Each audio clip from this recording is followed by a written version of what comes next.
पुण्यम स्वर्गमार्ते च दुर्लभम तन्मयावस्था प्रकाशान्यतुना सतनारे सेवा वितसम्यक् विधानता यत्तर्कसुखं भूत्वा परतमोक्षमाप्न्या तगतमकथा वाक्यं नार्दोमनुरब्रवीतः।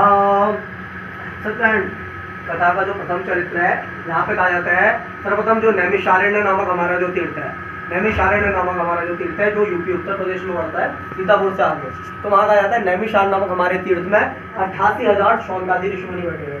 शौनकादि ऋषि मुनि है, परम तपस्वी, परम ज्ञानी है, लेकिन कहा जाता है कि जो ब्रह्मांड का और जो जीवन का जो कहा जाता है रहस्य है, गूढ़ जो तत्व है वो किसी के समझ में नहीं आता है। तो कहा जाता है शौनकादि जो ऋषि मुनि है उस समय क्या था कि जिस समय की कथा है उस समय कहा जाता है कि जो जिस प्रकार से सतयुग, त्रेता युग, द्वापर युग, कलयुग 4 युग होते हैं और सतयुग में धर्म का जो होता है कहा जाता है 4 चरण होते हैं। तो कहा जाता है कि अधिकतम लोग जो है सही मार्ग में चलने वाले होते हैं।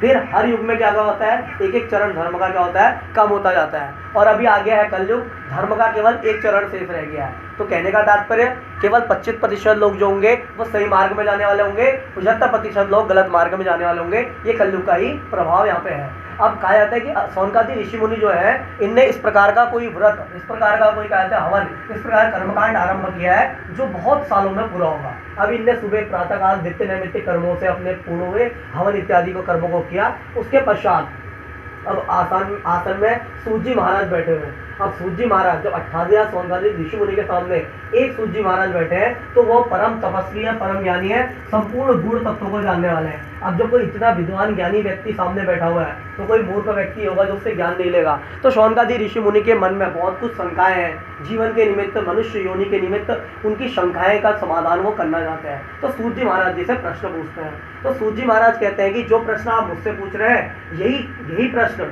एक बार जो नारद मुनि है जो हमेशा केवल भगवान नारायण नारायण का जाप करते रहते हैं, वो भगवान नारायण नारायण का जाप करते हुए उनने अंतरिक्ष लोक भी देख लिया था, वैकुंठ लोक देख लिया, सभी लोग देख लेते, पृथ्वी लोक नहीं देखा था। तो एक बार कहा जाता है पृथ्वी लोक का भ्रमण करते हुए इस पृथ्वी लोक में आए, इस मृत्यु लोक में आए। इसमें लिखा है मृत्यु लोक, क्यों लिखा गया पृथ्वी लोक को? जैसे किसी भी बालक का जब जन्म होता है तो हम क्या कहते हैं, बालक का जन्म हो गया, होना उस दिन जन्म होना, गया जाना। कहने का तात्पर्य जिसका भी जन्म यहाँ पे हो गया है, जल में रहने वाले जीव हो, वायु में विचरने वाले पक्षी हो और थल में कहा जाता है रहने वाले जीव हो, मनुष्य हो, जितने भी जीव जंतु है जिनका जन्म है हुआ है उनकी मृत्यु अवश्य ही होगी। अटल सत्य है मृत्यु।